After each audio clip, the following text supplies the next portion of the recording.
ng bayan na nandito ngayon lumalaban. May I be allowed to ask a question? Depende sa nature, Madam Vice President. Yes. Magpinsan po ba si Congressman ko ngayon tsaka si Zaldico? Please answer, Congresswoman Rene. I have no familiar relation po to Zaldico or to Representative Zaldico or any of their relatives po. Hello everyone! Welcome to another episode of One-on-One with Karen Davila. Laging sinasabi, ang kabataan ang pag-asa ng bayan. Talaga bang ang kabataan? Well, today, we have a special guest. You'd want to get to know her. She's one of the youngest representatives in Congress and the youngest in the minority today. Katunayan, nakikilala nga siya kasi inaakala po ng tao ay kamag-anak siya o anak siya ni Zaldico. Thank you for joining me today, Representative Rene Co. Yes po, good afternoon. Maraming salamat po sa pag-imbita and I'm really happy to be here. Alam mo, I'm curious, palagi pa talagang tinatanong kung kamag-anak ka ni Zaldico? Yes po. Before I entered Congress, before election even, tinatanong na ako. And we actually put up a social media video sa TikTok, sa Facebook, just on that, no? So actually, a cursory glance research sa social media websites namin will reveal the answer. So napaka-unfortunate na lumalabas to lahat. Pero ako, wala akong tinatago. I'm ready to answer. Pero ang nangyari ba, binabash ka? Dahil akala nila relative ka? Yes po. Bala yun na yung bagong bala amongst the many bala na meron sila. So, merong red tagging, yung pagkakulot ko, yung pagka-lawyer ko ginagamit against me. But ito na yung pinakabago. And so, even though before meron na tayong na-put up na answer, ginagamit pa rin hanggang ngayon for black propaganda, for fake news. But kami po, hindi kami natitinag. Siyempre, tuloy-tuloy naman po yung gawain. Pati pagkakulot ng buhok mo, diba? Ginagamit to bash you? Like how? Sabi yung usual, yung pagkakulot, salot. Pero ako, I'm really proud. I'm a proud member of the Curly Girls group sa Philippines. So this actually takes, a process para ma-maintain and then ma-keep in this way. So ako, I'm happy to share tips po sa mga curly girls out there. Kung paano to. It's so interesting. Talking to our representative, tas miyembro po siya ng Curly Girls group. Yeah. You are a lawyer from UP Diliman. Why did you want to be a politician? Actually, hindi ko po inasam na maging lawyer. Yung pinaka-original dream ko ay maging forensic anthropologist. If you know po yung Smaller and Smaller Circles na book, so yung protagonist din sa forensic anthropologist. But my National College Admissions Exam, NCAE, ang nirecommend niyang profession, lawyer, number 1. Number 2, forensic analyst. So I got really excited. Okay, so destiny. But as fate would have it, yung pinasa ko pong course sa UP Diliman is political science. And from there, I stuck by it and napamahal din ako sa law, but mostly as a means to an end, which is policy making. I got really passionate about policy making in UP Diliman. I founded the Model United Nations UP Diliman delegation. Nanalo po yung team namin as an honorable mention sa National Model United Nations in New York. Tas from there, I got passionate sa politics. I have been for a long time a writer for CSSP Sinag, but I became EIC at the time of Duterte. Oh, no? And what was that like? Nung editor-in-chief ka sa paper na yun, nung panahon ni dating Pangulong Duterte? We really felt the atmosphere na yung time to be an advocate for freedom of information, for expression, was dangerous. Kasi left and right, dito na nagsisimula yung estudyante ka lang, freely expressing yourself, ay marered tag ka na. No, may troll na pupunta sa page mo at magko-comment. Our page got taken down. Hindi na sa term ko, subsequent term, because of relentless red tagging, mass reporting ng mga trolls. But when I was features editor 2016, no, dito nagkaroon ng isang malaking mobilization in UP Diliman. I remember it so vividly because if I may just share a little bit. Of course. Biglaan, nagkaroon ng proclamation that President Duterte would have President Marcos Sr. buried sa libingan ng bayani. May news na yun a week ago, pero suddenly, sabi nila, we're burying him today without information, prior notification to the public. Galit ang mga estudyante. Hindi lang ng UP, ng Ateneo, everywhere you find universities, may mga galit na estudyante because it is such a insult to the history of the Filipino people.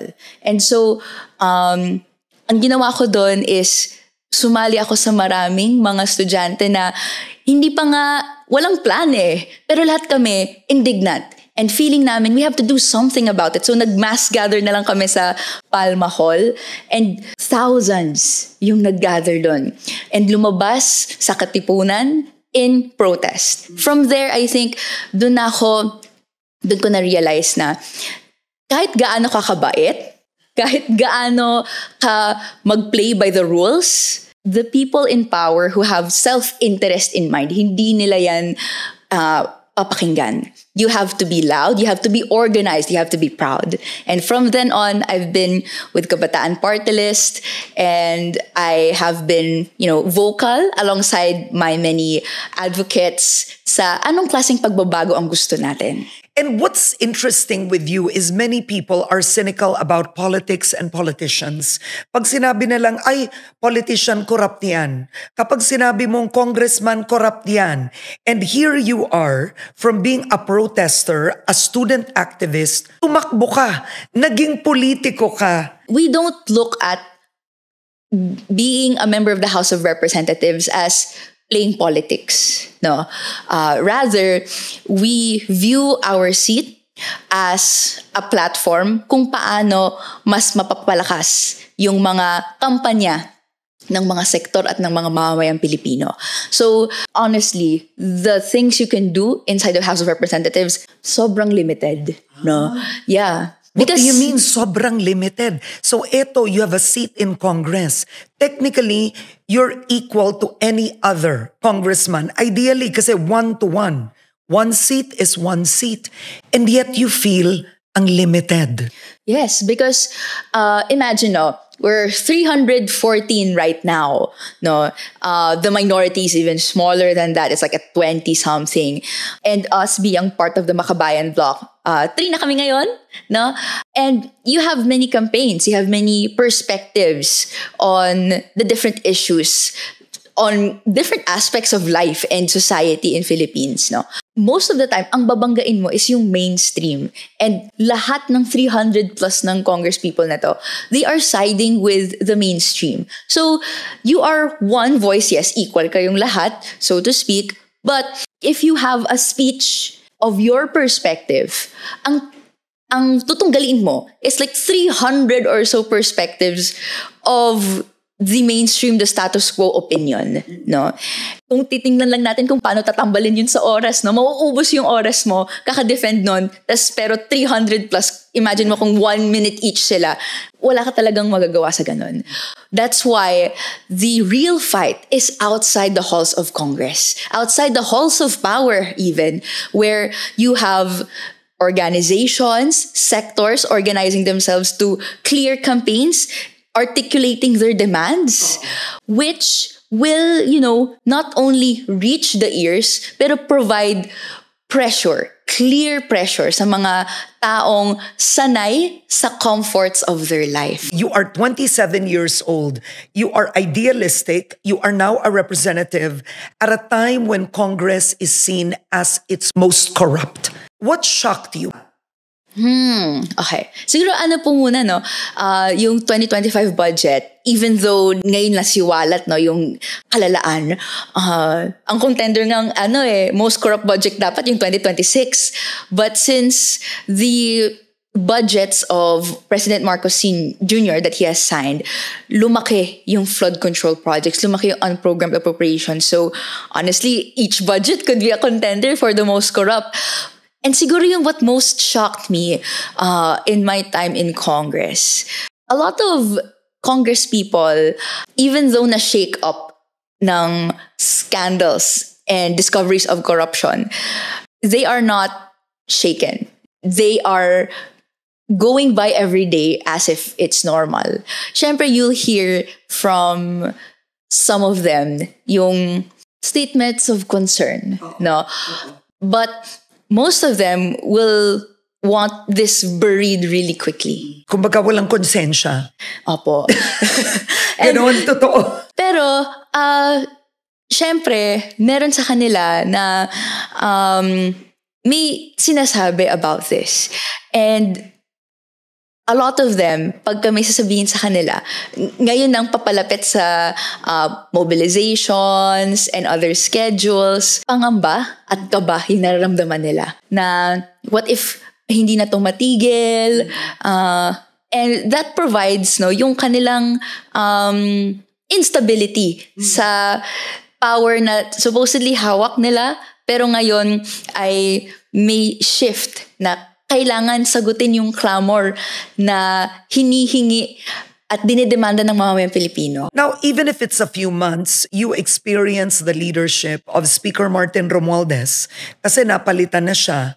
Why do the congressmen, they support him? Kung ano man yung requests nila, binibigay. Or he will grant them, or he will do something para mapakinggan at mag-grant sila. No, I guess that went how it was nung 19th Congress. That's why they had his support. On our part, syempre, we haven't made any such requests. And we've done the work, which is yung attend budget hearings, attend committee hearings. Parang watchdog kayo sa Kongreso. Tagabantay. Yes. Opo. Oo. May budget ba kayo for your advocacies? Binibigyan ba kayo sa Kongreso? Crowdsource from its allies. So wala ganon. kayong budget from Congress? Opo, wala. We have, of course, yung salary na nakukuha ko. But again, ang perspective ko, I am a full-time activist. And I am just, my assignment is just being a congresswoman, being a legislator. There are party list groups na pinasukan ng 2 bilyong piso. It's even worse, actually, dahil may mga gawain ngayon that yung previously na nangyayari party lists, sectors yung andyan eh. And then pinasukan na ng political dynasties. Ngayon, pinapasukan na ng contractors. No, bakit? For example, siwalat nga to sa privilege speech ni Senator Ping Lacson, di ba? When may infrastructure project, may hatian yan. Bale, maybe it costs this much, and they will double or triple it. And then yung extra ay paghati-hatian ng mga nag-advocate for a project, no? So, it includes mga lawmakers, DPWH officials, COA got into the mix nga eh, LGU, district engineer. So, para hindi na nila kailangang mag-kickback for politicians, yung mismong contractor na yung tatakbo sa Kongreso. No? So, that way, they have a bigger cut, a bigger piece of the pie. The group Contra Daya has a good article, breaking down sa mga party lists na tumakbo for 2025 elections, sino dyan political dynasties? Sino dyan ang behind dyan contractors? Or kaya big business? Or even backed by police or military? So, I suggest na everyone go to Contra Daya's Facebook page. Tignan natin kung paano to. Pero pati ang party list ginagamit na ngayon ng political dynasty. Yes, and actually that's why nag-file kami ng bill prohibiting political dynasties. Actually, prohibited na ang political dynasties. It's in the Constitution. But sabi, as may be defined by law. There is a discourse to be had na technically, okay, sige, may kind of definition na in law. The SK Reform Act says na as a negative qualification, if you are related by second degree of consanguinity or affinity to someone, hindi ka pwede tumakbo. That's technically a definition. Pero sa amin, we want to make it clear, in our bill, if you are related to any incumbent or local official up to the 4th degree of consanguinity and affinity, bawal ka tumakbo. And this is one limitation to political dynasties, pero we know na the problem isn't just with political dynasties. It's with the system. If you really look at it, it's the same names over and over again, no? Kaya sa amin, there are limitations to what you can do in Congress, lalo na kung ang nagpa-populate nito ay ang hawak niyan, familial interests, no? Siyempre, ang perspective din namin, for example, for Nepo babies, we have had a statement, we said, no, na, and in my privilege speech, they are not condemned to repeat the sins of their relatives or their parents, no?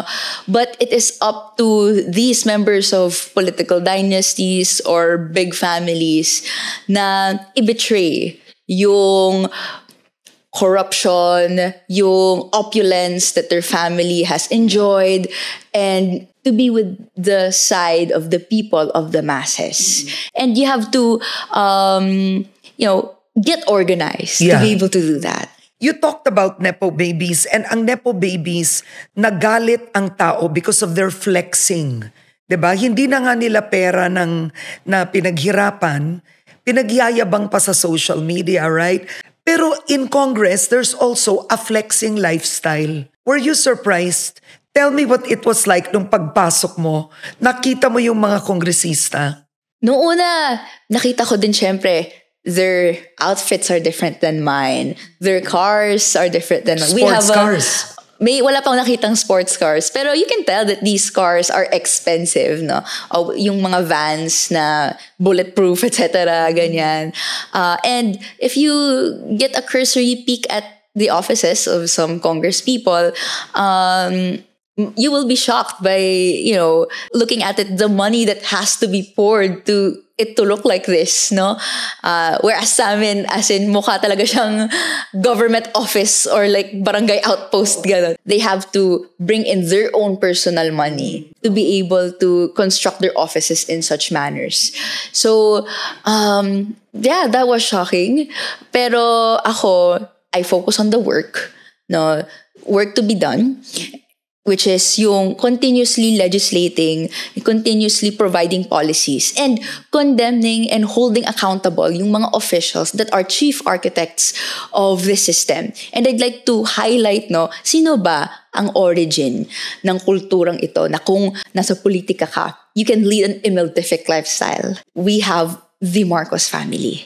But when you look at President Marcos Jr. now, do you believe that he wants to make a difference? Because you talk about the expose on the flood control, replacing the speaker, putting the ICI together.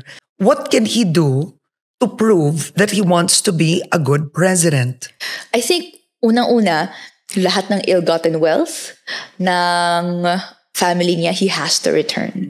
And of course, yung naiwan, that was a whole battle in courts where it had to be trimmed down because ito lang yung napruweba, even though others had pieces of evidence that the court had to dismiss. It's a whole day discussion. No? That's one. And number two, kailangan ng fast pace yung pagpapangalan, pagkakaso, pagkukulong sa lahat ng mga kurakot at lahat ng sangkot sa paggamit sa sariling interes, pera ng taong bayan. Because the Independent Commission on Infrastructure, syempre we want yung thorough na investigation. Pero what do we see na parang flaws with the executive order? One, yung contempt powers, it's not there because it's an executive order. And ikalawa, if it will take time, huhupa yung issue na to. And actually, different members of the Philippine government are not shy to say gusto nilang humupa yung issue na to. Gusto nilang kumonte yung taong pupunta sa mobilization. Gusto nila na people will go about their daily routine again and iwan na natin to. Pero tayo, ayaw natin iwan to. Because etong lumalabas lahat ngayon, this is exactly the culture and the amount of violence na araw-araw hinaharap ng mga mamamayang Pilipino na gutom, that have to commute, that have no other options but to daily grind and sacrifice their body, their health, just so that they live another day, para matago yung pamilya nila, etc. And I want to say that pagdating sa flood control, ikaw mismo kasi nakatira ka sa Malabon. Intense flooding yourself. The effect of corruption. 2024 was one of the worst years dahil Karina happened and our house was flooded up to waist level, no? That was the first time ever since Milenyo, Ondoy, and 2012 Habagat. So doon mo makikita agad na yung flood control na 1 trillion ang nabuhos for this. Actually, 1.5 trillion since the time of Arroyo daw. Pero yung 1 trillion, sa time lang ni President Marcos Jr. Na ibuhos. You can tell that it's failing. No, because bakit ganito yung perang lumabas pero binaha pa rin kami? Bakit binaha pa rin tayong lahat? Ang gustong mangyari sa flood control, well, una, mangyari siya ng maayos. No? Dapat may scientific basis for putting it up. Dapat may regional plan, even national master plan. Kung ipuput up to, it will redirect flood or prevent flood in this way. Pero ikalawa, ang pinakahiling ko, we get to the bottom to sino ang mga nakabenepisyo, ang nakaganansya sa dugo, sa kabuhayan, sa kabahayan na nawasak ng pagbabaha. It is the only way we're able to provide justice to the people. Where are the names? Where is that money? Give it back. Now, you also sit at the Appropriations Committee hearings. At kamakailan, you sat during the budget hearing of the Vice President's office kay Vice President Sara Duterte na tinanong ka nga niya Yes. yung representation na ito, kamag-anak ka ba ni Zaldico? So what do you make of the Vice President? I believe that within an hour, naipasa na, no? Parang naisara na yung kanyang budget. Well, actually, it's my first time seeing her.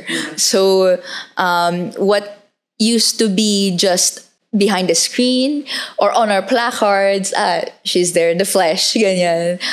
And that question was out of order. What was the question that you say is out of order? The question that she posed to me in the House Committee on Appropriations tungkol sa kung kamag-anak ko si Zaldico or hindi. Bakit out of order yun?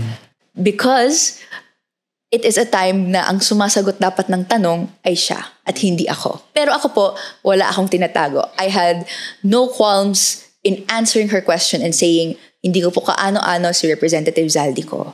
What if really she was curious because she felt if you're a relative, hypothetically, of Zaldico, she wouldn't get a fair hearing? One, she could have asked me or asked my staff or had her staff research me. Yeah. And number two, napakadali i-research ako. Puntahan po yung profile ko or yung Facebook profile ng Kabataan Party List. One, we have social media posts nga in relation to me saying na hindi ako related kina Zaldico. And ikalawa pa, I am not shy about my family. I'm very proud of my family. Ako po, taga Malabon. Yung parents ko, taga Cebu.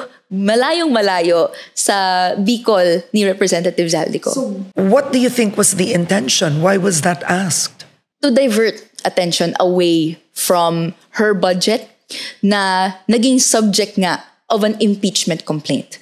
No, her misuse, her misspending of confidential and intelligence funds is the reason kung bakit she faced an impeachment complaint. No, and ikalawa, no, up until now, hindi pa niya actually nasagot yung mga tanong, and she may be afraid of the questions that will be propounded her way in relation to the spending of her budget. And specifically, yung tanong ko nga, yung dinivertan niya pa ng tanong, no? My question was, how did she spend the Office of the Vice President funds to support her and her offices traveling around the world?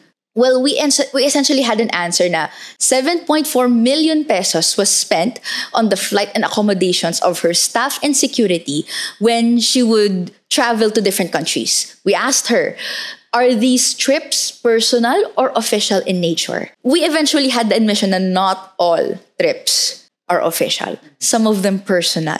So ibig sabihin, for personal purposes, the Office of the Vice President is releasing funds to support these travels. Rene, to those supporting the Vice President now na nakikinig sa'yo, they could be thinking, bakit pinag-iinitan ng Kongreso si Vice President Sara Duterte, 7 milyon to.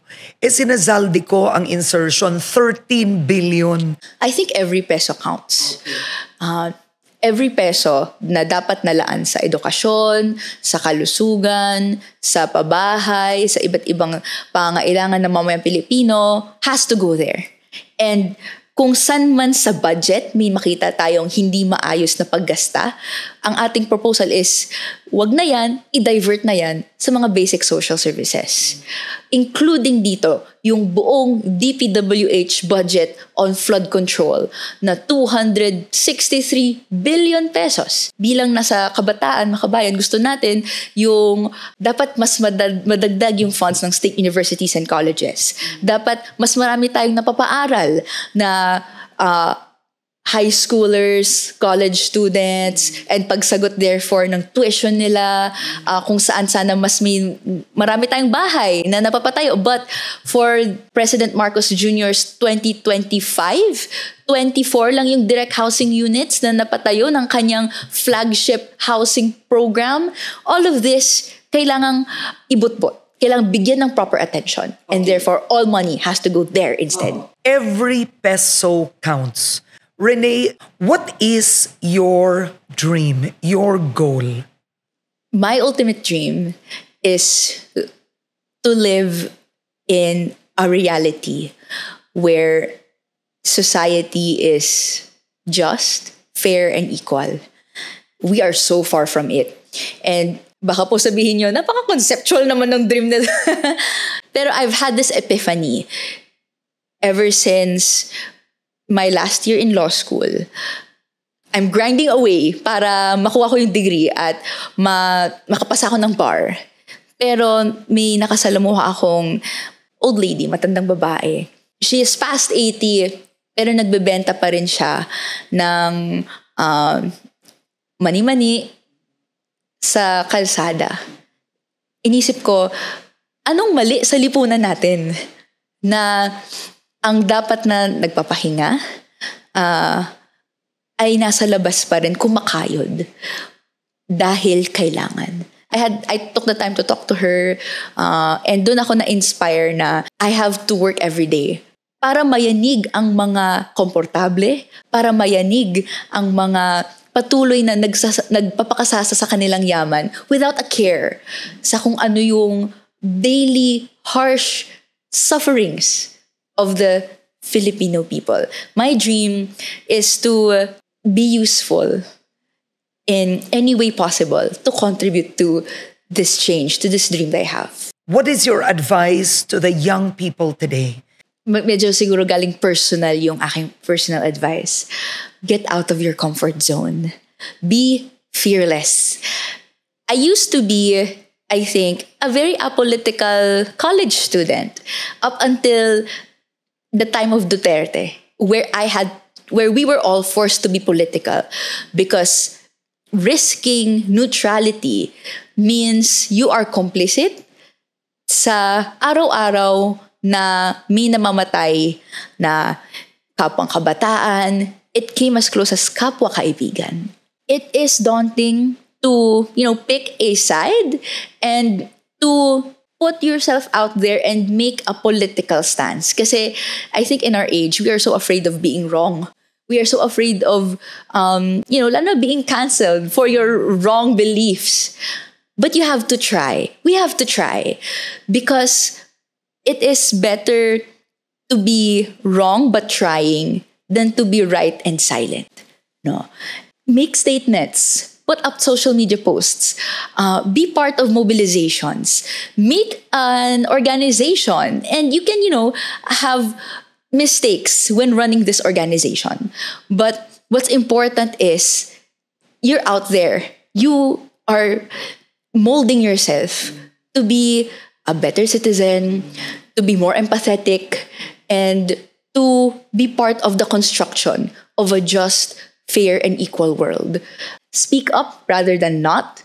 Do something rather than not. Get out of your comfort zone.